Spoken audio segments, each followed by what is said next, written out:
शिव शंकर भगवान दुनिया में सबसे ज़्यादा माने जाने वाले भगवान हैं और इनको आदि योगी भी कहा जाता है क्योंकि दुनिया में सबसे पुराना इतिहास शिव भगवान का ही मिलता है।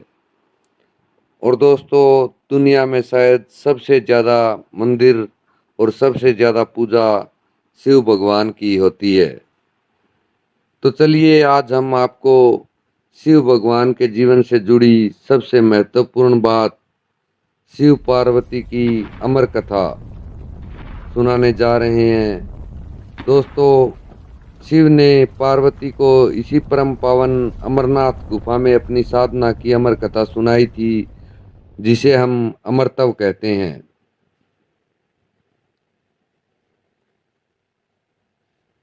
पुराणों में वर्णित है कि एक बार माता पार्वती ने भगवान शिव से पूछा कि आप अजर अमर हैं और मुझे हर जन्म के बाद नए स्वरूप में आकर फिर से वर्षों की कठोर तपस्या के बाद आपको प्राप्त करना होता है।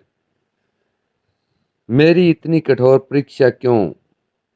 और आपके कंठ में पड़ी यह नरमुंड माला तथा आपके अमर होने का रहस्य क्या है? भगवान शंकर ने माता पार्वती से एकांत और गुप्त स्थान पर अमर कथा सुनने को कहा, जिससे कि अमर कथा कोई अन्य जीव न सुन पाए, क्योंकि जो कोई भी इस अमर कथा को सुन लेता है वह अमर हो जाता है। पुराणों के मुताबिक शिव ने पार्वती को इसी परम पावन अमरनाथ की गुफा में अपनी साधना की अमर कथा सुनाई थी, जिसे हम अमरतव कहते हैं।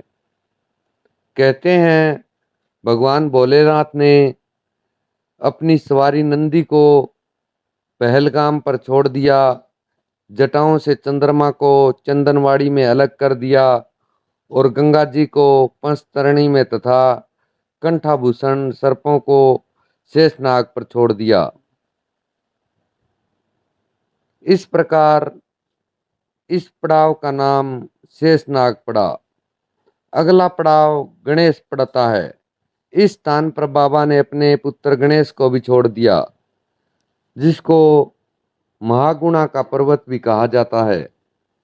पिस्सू घाटी में पिस्सू नामक कीड़े को भी त्याग दिया। इस प्रकार महादेव ने जीवनदायिनी पांच तत्वों को भी अपने से अलग कर दिया। इसके बाद माँ पार्वती के साथ उन्होंने गुप्त गुफा में प्रवेश कर और अमर कथा माँ पार्वती को सुनाना शुरू किया। कथा सुनते सुनते देवी पार्वती को नींद आ गई और वह सो गई, जिसका शिव जी को पता नहीं चला। भगवान शिव अमर होने की कथा सुनाते रहे। उस समय दो सफेद कबूतर कबूतर शिव जी की ये कथा सुन रहे थे और बीच बीच में गूं गूं की आवाज निकाल रहे थे। शिव जी को लगा कि माता पार्वती कथा सुन रही है और बीच बीच में हुंकार भर रही है। इस तरह दोनों कबूतरों ने अमर होने की पूरी कथा सुन ली। कथा समाप्त होने पर शिव का ध्यान पार्वती की ओर गया, जो सो रही थी। जब महादेव की दृष्टि कबूतरों पर पड़ी तो वे क्रोधित हो गए और उन्हें मारने के लिए आगे बढ़े। इस पर कबूतरों ने भगवान शिव से कहा कि हे प्रभु, हमने आपसे अमर कथा सुनी है।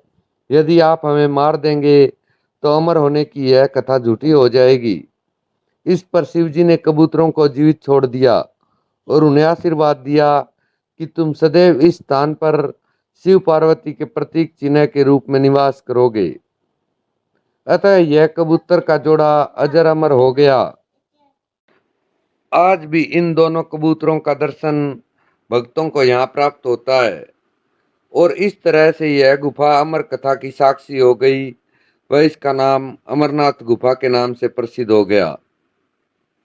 तो दोस्तों, इस तरह से शिव पार्वती की अमर कथा सुनकर दो सफ़ेद कबूतर अमर हो गए और इसी वजह से उस गुफा का नाम भी अमरनाथ गुफा पड़ गया।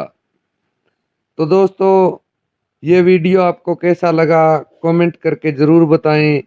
और अगर आप जो शिव ने पार्वती को अमर कथा सुनाई थी वो कथा सुनना चाहते हैं तो कमेंट करके ज़रूर